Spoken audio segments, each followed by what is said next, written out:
Welcome back, everyone. Dirch here, and I wanted to talk about class mods. In my opinion, class mods are one of these things that, while they've gotten better, they've also gotten less class moddy, in my opinion, and more relic artifacty, in my opinion. And we're starting to just have like a lot of relic artifact slots, which in one way is cool, and in another way it kind of sucks.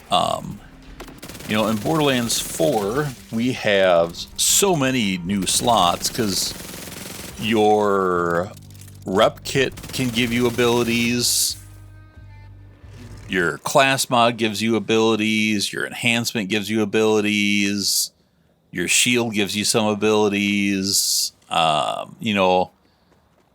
of these together just kind of add up to be a more samey and less defined, in my opinion. And it kind of goes to that muddy the water I talked about with the multiple skills of the skill tree. Class mods, the skills now are almost more of a afterthought, especially, mainly with the legendaries. And the abilities become the forefront. But also, with the abilities so strong on class mods now, the passive boost and the skills are an afterthought, but it also makes it almost pointless to ever use anything but a legendary class mod. And in Borderlands 2, a lot of people criticize it for not having great build diversity.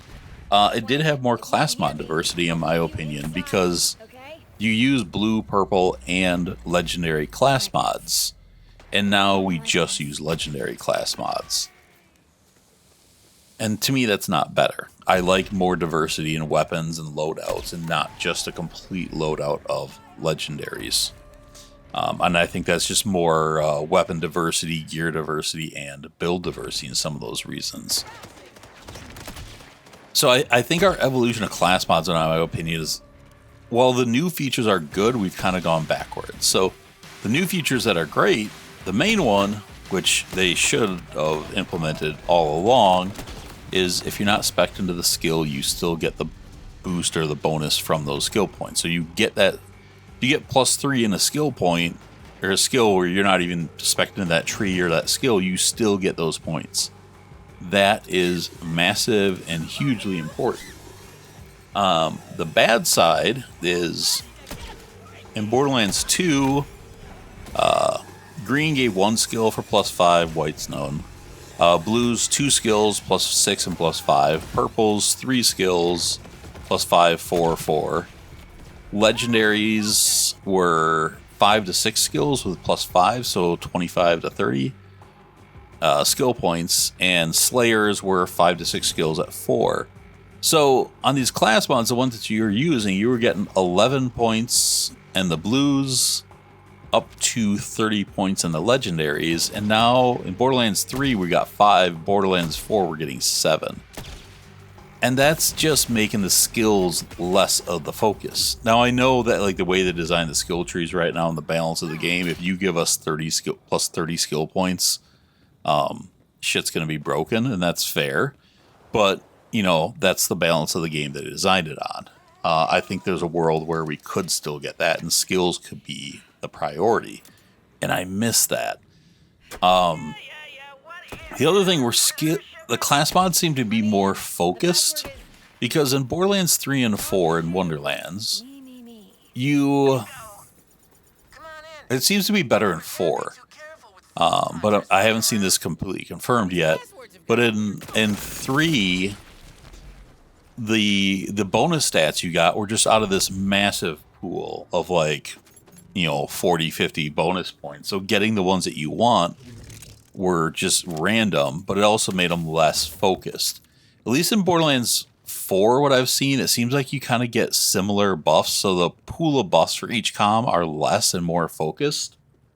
And that does improve them from 3 and getting more points, but it's still not quite. It still seems like backwards a little bit for me.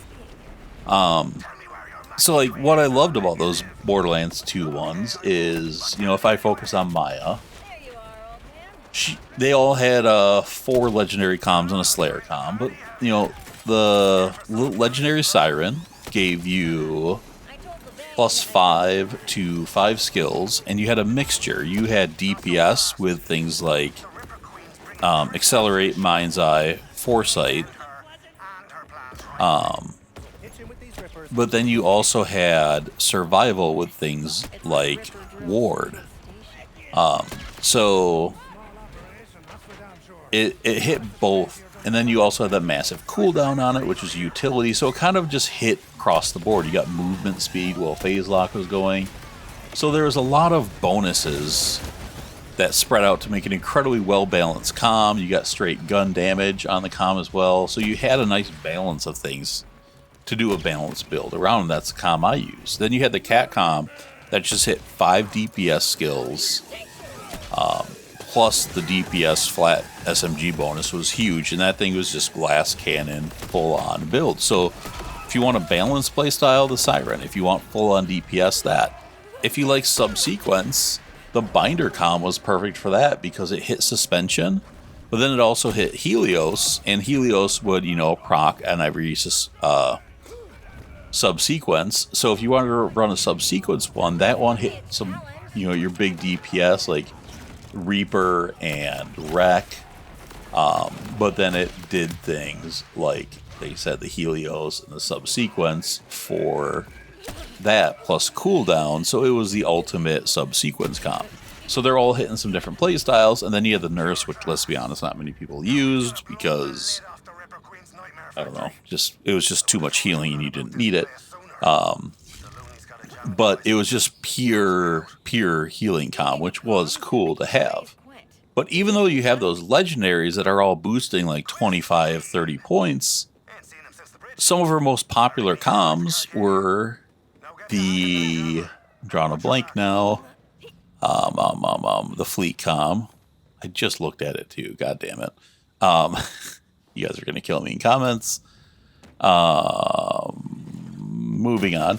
But she has her comm. I want to say Warder, but it wasn't Warder. It wasn't Witch. Wasn't Matriarch. God, it's right there. But anyways, yeah. So she has a comm that if you go to the blue one to +6 fleet and you put on the Rough Rider, you're going to be zooming around to your farming location really quick. You can swap comms, get your kill, or sometimes you don't even need to swap comms. If it was something like Savage Lee, you could just nail them down real quick with like 2 shots, even with that comm that didn't boost DPS. And then she had the Trickster comm as well that you could, depending on how you wanted to do it, play it both blue or purple. The cool thing about the Trickster comm is it hit 2 or 3, all 3 kind of broken abusable skills. So there's so many different ways to play the Trickster comm. So you could do it kinetic reflection and go +6 kinetic reflection, +5 or chain reaction, +6 chain reaction, +5 kinetic reflection, where, if you get chain reaction always happen, you could do like your super like pseudo god bores on like Bunker and ultimate badasses, combined with a B, you could like one-shot these things with chain reaction because the bullet would just keep bouncing since the chances to reflect were so high.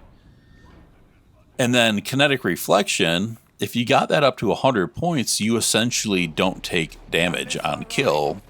And then if you actually flip it around and get that +6, you would actually heal on getting damage because you'd have 110% damage reduction. So like if an enemy shoots you, you'd restore your shield, which is stupid. And then it had life tap on top of that, which gives you life steal. And if you boost that way the hell up, God, it's, everything's a crazy Moxie gun. So, because I think, God, is my memory right? Life steal, it was at 10 out of 5, it was 12%, which is huge. Since most Moxie guns were like 4 or 6%. So sometimes 80% chain reaction was enough to get the stupid stuff, and then you could boost the other 2. It wouldn't be quite the brokenness of kinetic reflection getting up to 100%, but 90% damage reduction is crazy, especially with that insane lifesteal. So sometimes a purple comm would hit all of them, but then, you could do blue comms, and sometimes you wanted to go kinetic reflection, sometimes you wanted to go chain reaction, and you could go lifesteal that high, but that's crazy. And then on the card, you got fire rate, which is awesome because if you have chain reaction going, the more bullets you get out there, the more damage you're doing. And even cooler is kinetic reflection count as your bullet. So if an enemy shoots you, not only you get that damage reduction, but it reflected the bullet to the enemies. And then that bullet counts as your bullet, so it gets your buffs. But it also can chain react. So an enemy could shoot you, it could bounce back, and then just chain amongst a bunch of enemies. Then on top of that, since that's your damage bouncing off of you, no longer enemy damage, you get lifesteal off that. So all three of these worked in such perfect tandem. It was one of the coolest comms, and then you also had that fire rate on it. And it was a non-legendary comm that competed with the legendary comms, and that is awesome. And Sal had this with like his monk comms or anything that boosted money shot. Zero had some of that with like one shot, one kill. If you're doing like an affinity build with him or even a shotgun build. Almost all the characters had blue or purple comms that people would choose over legendary comms. But people often also chose the legendary comms. So it's not like they only did the blues or purples. They would do, it was a mixture, and that was gear diversity. And I preferred those just because they're so, like, again, tailored. And a lot of the comms now just don't feel as tailored. And they feel more random. They choose from more skills, and those skills are less impactful to the overall thing. And again, not all Borderlands 2 ones. I use the Trickster as an example because it's maybe the best. In my opinion, it might be like the best one in the game. But like the pre-sequel had a lot of awesome ones too. Jack had a bunch of amazing ones. Or really, they all had some ones in the pre-sequel as well, where a lot of times you would choose blue and purple over legendary or Slayer comms. And that was great. And I just feel so much less of that now. Now, if we could take... Can I say now anymore? If we could take the good of the new comms and mix them with the old, I think then we're at like peak perfect class mod. If we go back to skills first and then tailoring them so like every class mod has a purpose... and that purpose can be shotgun. It can be to like just utilize a skill like chain reaction or kinetic reflection the best way. It can be to snipe. It can be to melee. It can be to support. It can be all these different reasons. But when they're more tailored for that, and then we're not just stuck on only legendary comms, we have that diversity and we have the skills first. And for me, class mods should be skills first. They're about the class. They're about the skill tree. And putting super powerful, unique effects on them are fun. Don't get me wrong. I love some of these effects that we get on the class mods from Borderlands 3 and 4 and Wonderlands. They're truly game changing. But those things can sit in another slot.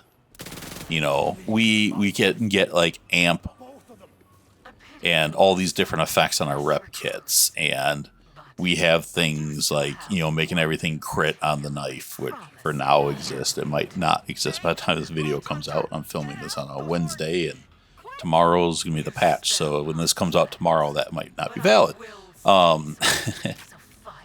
But we have abilities on our shields. We have ability on our enhancements. We have other spots for those. And class mods can have those. I just wish it was skills first, those abilities tone down a little bit and be second, and then make the buffs make more sense to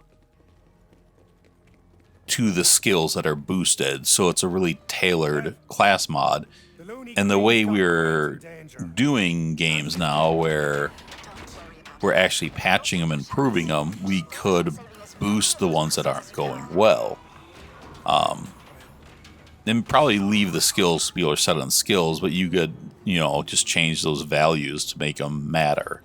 And that was a big part with some of them. Like Maya had like the witch and the fox comp that boosted fire and corrosive, but I think if I remember right, they only boosted like the dot and not your actual elemental damage. And then like dots didn't do shit in Borderlands 2. So those didn't do anything in Borderlands 2, or if they just changed from boosting the dot to boosting the elemental damage, those would have been really strong class mods. So, with patching and learning and fixing some of these comms, they could do the Borderlands 2 style, but like fix them to be meaningful. And then we'd have a much greater diversity of gear, because instead of just sticking to like the 3 or 4 legendary class mods we get, we would be using the 10 or 15 purple ones or blue ones we also have. And now builds have a range to choose. Instead of 4 items, their real range to choose things are like 30 items. And that's way more exciting for build diversity. And I'm not saying Borderlands 2 had better build diversity than 3 or 4 Wonderlands. Especially once we got to level 80 and you could just pick every single skill. I understand that. So if you're in the comments saying that, I acknowledge that.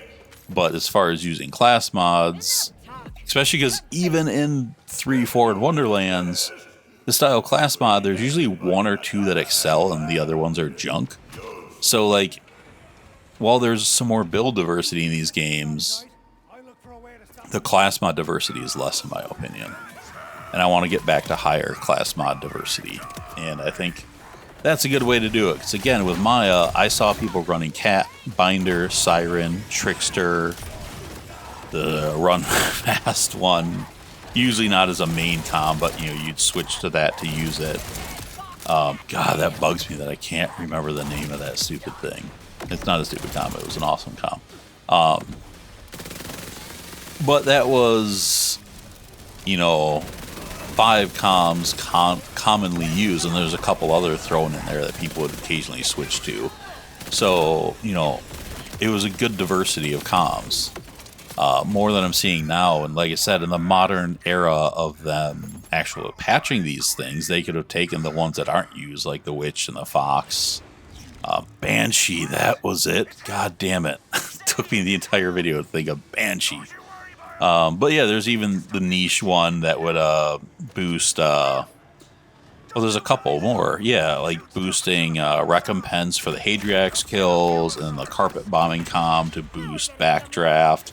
So like really, like there's like 7 different comms used by Maya, and like Amara in Borderlands 3, it was like 2 comms being used. So that's kind of the point here. And maybe it's a hot take, maybe people disagree, and again, maybe this is me being Grandpa Dirch and yelling, "Get off my yard! I like the way things were," but I don't know. There's something about like having class mods that boosted 25, 30 skill points to ones boosting 5 to 7 that just feels a little sad to me.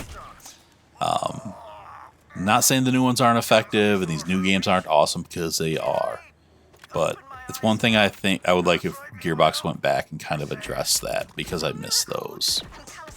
Anyways, that's all for this video. Thanks for watching. I appreciate it as always, and let me know what you think. Am I right? Am I wrong? Am I crazy? Am I just old man boomer Grandpa Dirch? I'm not a boomer. I'm a millennial. 2 generations away from boomers, mind you. Yeah, that's it. I appreciate all of you, and I will talk to you later. Bye.